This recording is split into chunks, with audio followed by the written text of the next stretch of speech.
continuing, natapos natin to. So, dito na tayo.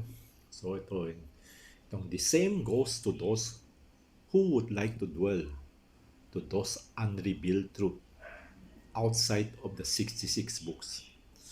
Ang 66 books is revealed truth. So, from Genesis 1, may timeline yan. So, ito yun. Ito yung chart. Ito, may na-revise ko konti. So, may dagdag. Ito. So, yung outside, itong kulay beige ba to? Kung walang nakasulat, well, hindi dapat pasukan.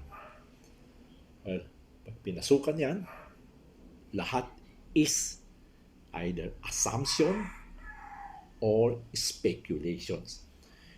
Again, it is better to lay down what is written. Okay, balik tayo sa asan ba tayo? Ano wala yun ito? Ako, lumipat yata. Yun. Nasa dulo na. So, tatakal natin lahat ng na-post ko. If ever, konting dagdag na explanation lang sa akin. So, Tuesday. Okay, dito yan. Starts yan. After this, so, mahilig ang karamihan puntahan yung hindi nakasulat.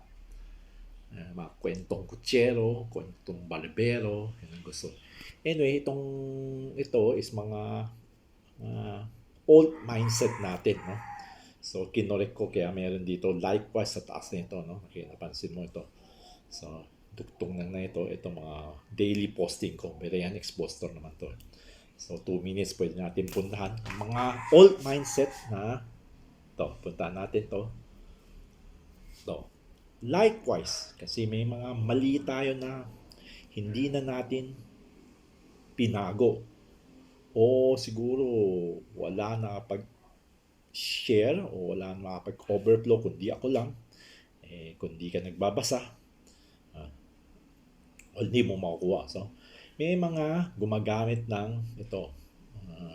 Madalas gamitin ang 2 Peter 3:6 ginagawang proof text ng Genesis 1:2.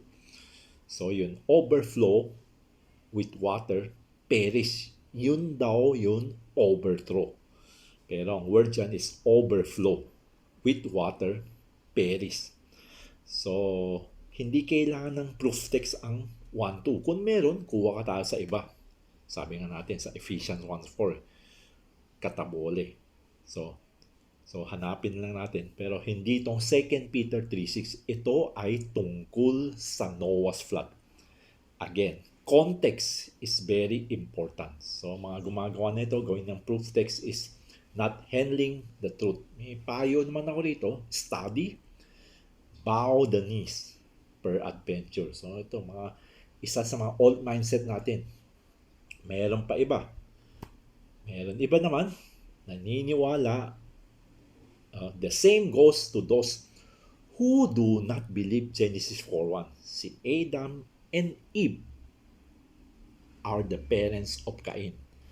Instead, gusto nila maniwala sa 1 John 3:12. Son of the wicked one ba? Puntahan nga natin para sigurado. Para the best, puntahan natin. 1 John 3:12. So, ito daw yung parents ni Cain. Di naman nakalagay na gano'n, pero, so, not as Cain, who was of the wicked one. So, anyway, matinding study rin to. So, ito, isa rin sa, nawala, patay. Ewan ko kung ma-recover ko. Anyway, ito bago to. So, puntahan natin sa taas. Sa taas lang naman. So, yun. Ito yun, proof text, tapos si Cain naman. So, may iba, instead, hold to the otherwise 1 John 3:12 as the parents of Cain. So, ito, either adversary sila, pero kung na-overflow ko na, ayaw pa rin na magbago, it's up to them. So, may remedy naman, mag-aral, tapos repentance o bow the knees, no? So, nag-umpisa rito. Ito yung mga recent na mga rebellious. 5 minutes pala. Pasahin ko na. So, mga hindi. Ito, noon, naniniwala sa there is an overthrow. Gumawa pa nga ng chart eh. Tapos lately, nag-recant their position. Disrespect of not only to their teacher, but to the truth. Okay, 5 minutes.